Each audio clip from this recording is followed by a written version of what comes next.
Hi there, how's it? We're busy explaining the rapture dream, and I know it starts off sounding like some other dream, but it ends up with some kind of a rapture scenario.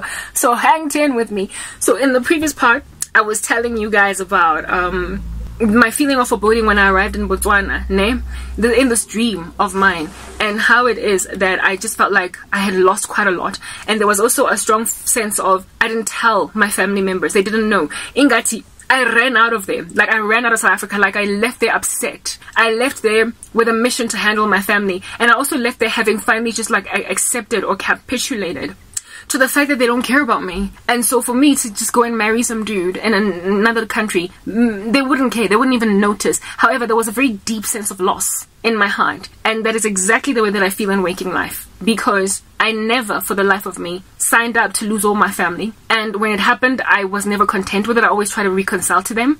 And I also never signed up to leave South Africa. I've made mention of many times that I'm very patriotic to this country. And even if I would visit other lands, I never ever intended to ever live anywhere else. Because I've just been such a South African, like, through and through. Like, it literally courses through my veins. I've explained that in previous videos that I did. Okay, very well. So that is the scenario. It's currently 8 in the morning, and I'm freaking out that there's going to be a power cut, because that's just what South Africa does. If there's a power cut, it's going to suddenly get dark. But it's fine. It's daytime, so I'll open a curtain or something. Because right now I'm being illuminated by my computer. My face is being lit by my computer. Anyway, let's just see, like, if the podcast is going to be cutting in the next minute or so, so we'll know. We'll know if it left. Anyway, righto. So this is the scenario. I find myself here, go Botswana. I've arrived. Immediate sense of foreboding. I greet everybody like, you know, hi. What's going on? And my husband, right? Not husband. It wasn't my husband, it was my fiance. So how it is that I understood I met this man was the understanding was given me in the dream as soon as the dream commenced. Basically, I understood that I met him online, that he found me online, and I agreed to let him court me, essentially. I'm very iffy and sketchy about guys now, especially ever since that American dude that wreaked havoc. I don't just receive anybody sliding into my DMs. So if I have accepted, never mind communication with somebody on the DM space, but like a proposal altogether, after my traumatizing experience from the United States guy, then you must understand that this dude had to have flapped some pretty impressive peacock feathers in some kind of a courting, mating dance that would have won me over after all these other guys that DM me hit brick walls. I did a whole series, a video, explaining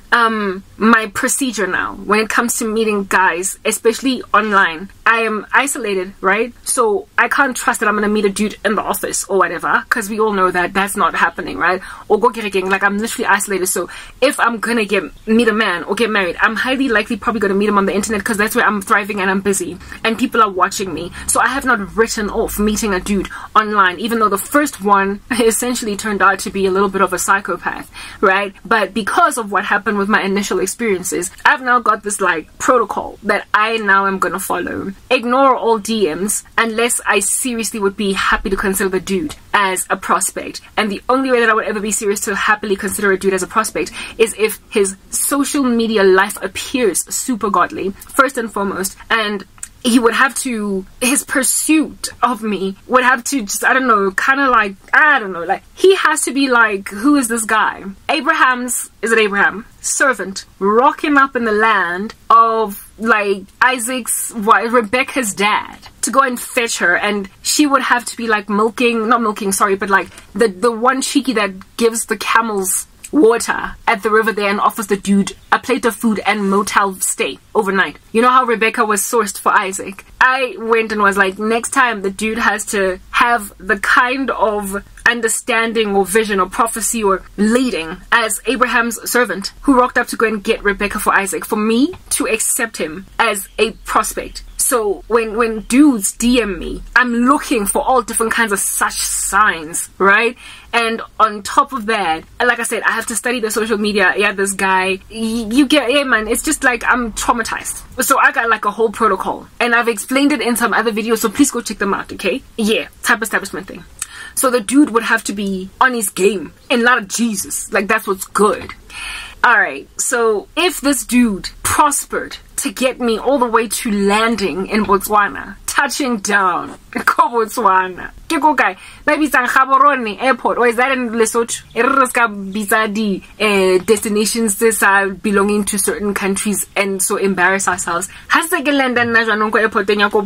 It means that this dude would have what appears to be passed with flying colors the internet protocol to just so much as get me to respond to a DM. And never mind to get me to respond to a DM, but to chat with him. I have had guys on Facebook DM me, and some of them, because I can't see their profiles, I will just respond with a very closed-ended answer. Thank you. Or, I'm well, thanks. I trust you're good too. Instead of being like, and you? Type establishment thing. And for me, it's like, if a man is from God and if he's the real deal and he feels lit, he will probe and he will probe. And if his account is closed, he will realize that I am antsy and freaking out right now because his account is closed, so he will open it just for me. Literally, I am asking for like Red Sea partations type establishment thing. Red Sea partings. Where a man is concerned, he's gonna have to really be led by the Spirit of God, if at all that's who God has set apart for me. Because I've been so tormented and so tortured by horrible men that I trust that the Lord will literally give me a Red Sea splitting experience where a man is concerned. Because I have tried providence and natural way of doing things, and I've just like literally given chances to entire charlatans. So we're not doing that, right? So this dude would have had to like split the Red Sea. He would have had to get me to open up in the DM space to beyond just like these closed-ended. First of all, I don't respond to DMs with guys just being like, hi there, unja, like just hello. I don't respond because for me it's like obatang, hello. Like a dude has to have like a whole introduction. Yeah, I feel like I'm giving people hints and tips. I don't care, whatever. This content is highly unlikely gonna end up on Facebook anyway. That's the main space where I get DM'd. Type establishment thing, but this Okie would have to not only greet me, but he would have to lead with something. He can't just say hi and hope I respond. He would have to impress me sufficiently enough for me to respond to him. Happy to talk. And so what he talks to me when he opens his conversation has to be about my content, Christ, what he believes, what he thinks. He has to have like, I don't know, whatever, you get my point, right? So for me to land in Botswana, it means that this dude likely DM'd me leading in a way that made me respond to him positively. And even though I might have closed off like my response to him, he would have had to find a way to open it again. Like my responses that are like, fine, thanks, trust you are good too. I'm not like, and you? I'm not even trying to get you to answer. I'm literally telling you, I hope you're good. Let's leave it at that. He would have had to fight through those waters and still gotten me to speak to him and to get me to open up like a flower and now start having open questions, open-ended conversations that can linger, where now you're DMing each other all day and night because you're now in love. He would have had to crack past that barrier to get me to Botswana. Next part.